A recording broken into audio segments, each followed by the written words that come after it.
My boyfriend tried to sell me off to pay his debt, except the mafia don he picked was my brother, and that idiot had no idea just how protective my brother was, or how brutal he could be to anyone who dared hurt his family. Whatever was in the car knocked me out the moment I got in. Time passed. I could feel that much, but my body stayed limp, weak. Eventually, I felt my mind clawing its way back. Not fully, but enough to hear. Miles was on the phone. First call, he was yelling at someone for pushing him to repay a debt.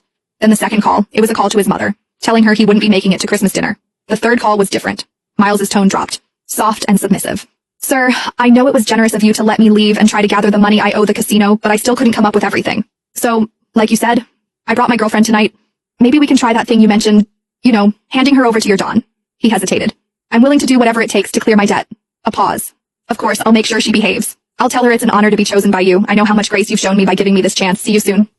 Panic crawled under my skin. I tried to move, to sit up, but I didn't have the strength to lift even an inch. Soon, the car jolted to a stop and Miles leaned over, cupping my cheek. I forced my eyes shut tight. Eva, you looked so stunning tonight. I knew you wore that dress because I said I was taking you home to meet my family. He lowered his voice.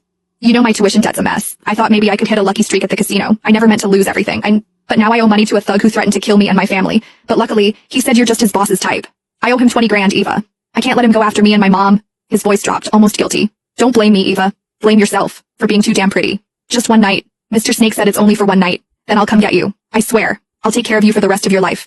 I'll take you to meet my mom. I'll marry you. Please, Eva. Don't hate me. He sighed, like the weight of it was crushing him. And most importantly, when we get to that casino, don't fight back, please. Things will only get worse if you do.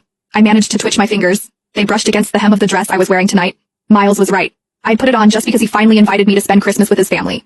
I remembered how I smiled, how hopeful I was, how foolish to think we were actually moving forward. Turns out he was just selling me off. 20,000, that's all I was worth. Miles could have asked me for help and I would have given it, but instead his pride decided betrayal was easier. My thoughts spun, scrambling for a plan. I remembered the bracelet on my wrist, the one with a hidden alarm. One press, and it would send an SOS to my brother, along with my location. The problem? I was still too weak to move. So I decided to wait for now, gathering what little strength I had left.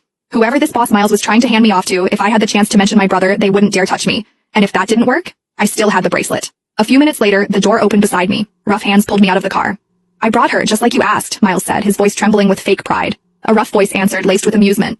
I gotta admit, even in my line of work, I didn't think you'd actually sell your girlfriend, but... A hand grabbed my chin, tilting my face up. You were right, she's very pretty. Not just pretty, Miles added quickly, eager, pathetic.